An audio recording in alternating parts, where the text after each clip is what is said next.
Hi, this is Sharon at Cold Creek Nurseries, and not only is this the plant of the week, it might just very well be my plant of the year. So this is a new hydrangea. It's called Eclipse, which is perfect because we just had one of those. But this is the first dark leaf hydrangea ever. So it almost reminds me of like the perennial hibiscus.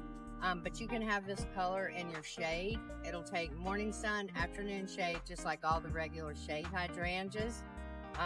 It is a repeat bloomer, and you have this nice, beautiful dark foliage, and then depending on your pH, you're either going to have a cranberry-red bloom or you're going to have a purple bloom.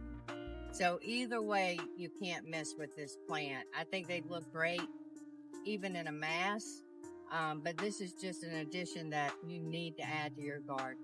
So come on down and see me. I just got in plenty of them.